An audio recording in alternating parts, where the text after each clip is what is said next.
Hello and welcome to the Philippines. I'm going to show you a housing project here that we passed, and I'm going to show you a subdivision in Santa Fe town on Bantayan Island, and I'm going to show you Kota Park on the very north end, historical site on the north end of Bantayan Island. And we were driving by here on a rented motorbike, and caught my eye, and I said, "Stop, turn around. I want to find out what that is." And it is a housing project. I believe it's primarily for those who were displaced during Typhoon Yolanda in 2013. So it's 2019 now, the end of 2019. So it gives you a little idea of the bureaucracy involved, getting the land, getting the materials in, getting all the permits, all that type of thing. The developments. Anyway, we were told that it will house, I think, 2,000 families when it's completed, and I think sometime in the first quarter or by the middle of next year, 2020, the first 200 families or so will be moving in. And talked to the lady in charge. She was at the gate, and her and my Filipino friend talked in Bisaya almost entirely the whole time. So I just got a kind of a real short recap of the situation. My question was, where are they all living? Where have they been living since 2013, since the Yolanda typhoon displaced them? And this goes way, way, way back in here. They're going to have amenities. I believe they're going to have like a basketball court. I'm not sure if there's going to be a pool there. But 2,000 families. They have been living somewhere, whether on their own land with relatives, who knows. The logistics, when you have an island like this, Bantayan Island isn't a large island, but it's not like the very small island like Malapascua. And the logistics, like how do you get all this material there? Do you manufacture the bricks right here? Very possibly, but the cement, everything has to come in by ferry. Uh, is there wood on the island? Do they produce wood? I don't know. Good afternoon. Everyone was real friendly, and best wishes to them all, and hope that the new owners of these houses will have a great and enjoyable time there. Rosca Subdivision is just on the outskirts of Santa Fe town in Bantayan Island. And noticed the sign there, and there again I said, turn around, I need to see what that's all about. And there are a number of lots that are not built on yet. We asked around, and found out that the owner of the subdivision also owns a resort in Santa Fe town. And I'll give you that information, what I have here a little bit later. What I have found with subdivisions, if many of you have lived in subdivisions in the U.S. or other countries, you know that many of them have associations, and they can have some very strict rules. Everything about the upkeep of your property to the height and just anything and everything they can have rules about, whether you can fly a flag outside your house.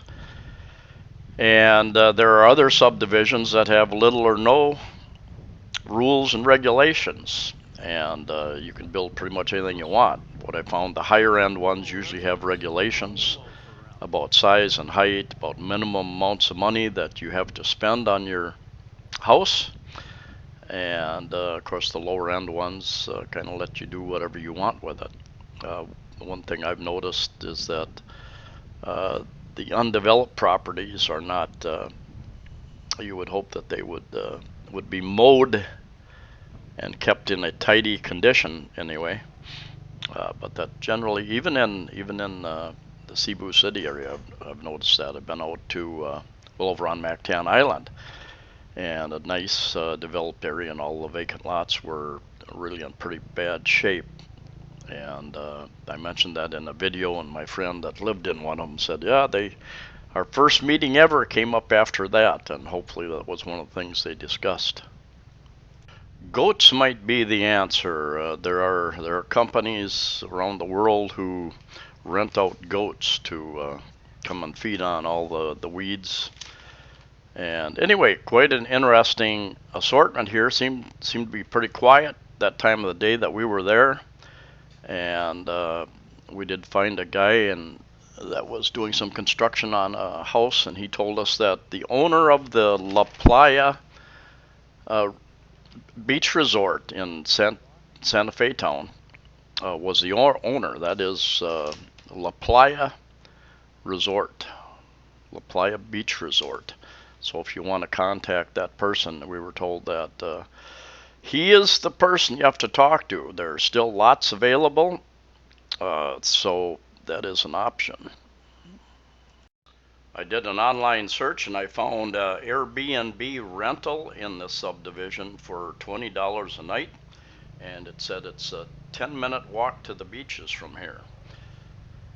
And they also had a motorbike to rent, so then it's about 5 minutes. But and then I found a house for sale listed about a year ago for $8 million. 3-bedroom, fully furnished, 3-bedroom, 3-bath, fully furnished for $8 million. Not sure if that's still available or not. But of course, the houses vary greatly in size, in quality, in furnishings.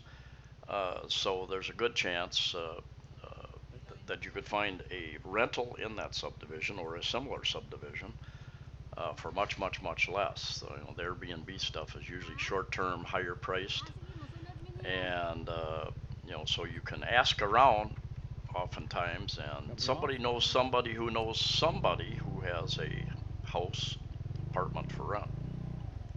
I've met a number of expats who live on the smaller islands like this with they don't have shopping centers, so they like where they're living, but they do have to take a trip into a bigger town once a month, sometimes twice a month, to get things that they need and or want. Guy over on Komodo says they process a beef once a week. So if you aren't there early Sunday morning, you don't get any beef that week. And here's the guy that told us that La Playa Beach Resort owner also owns this subdivision.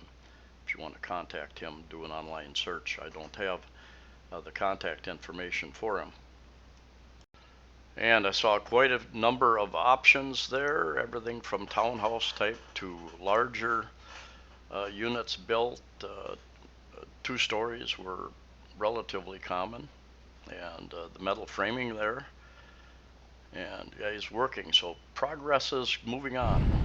And we're off to Kota Park in the very north of Bantayan Island, and historical fort up there, I guess, and Salazar Colleges.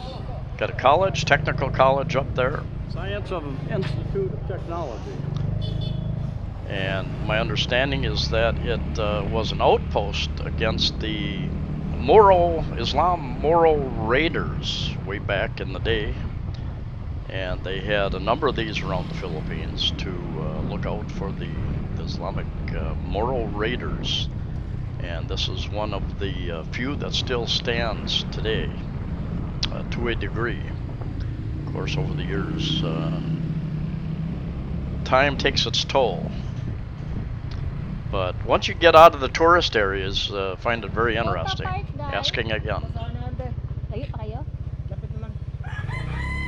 Thank you. And we asked many times along the route, and people kept saying, yeah, 1-2 couple of kilometers, and about 10 kilometers farther we finally found it up here. But interesting place. Every little town, every municipality has its own culture, its own industry. This is a bit of a fishing village, I think, as well as agricultural. Kota Park. Kota Park. It's a resort?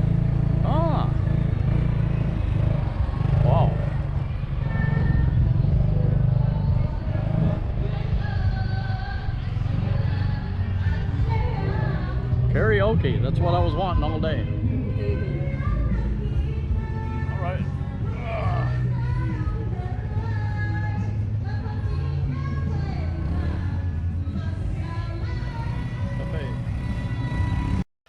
My video of the Kota Park beach area disappeared. Still looking for that, but here's some pictures I found. Anyway, that long boardwalk out there seemed to be a place for couples, young couples, to meet. And so we didn't spend a lot of time out there bothering them. Anyway, Bantayan Island, a great place to visit. Thanks for watching. Please like the video, share the video. Please subscribe. Safe travels to you all wherever you're at, and I'll see you next time.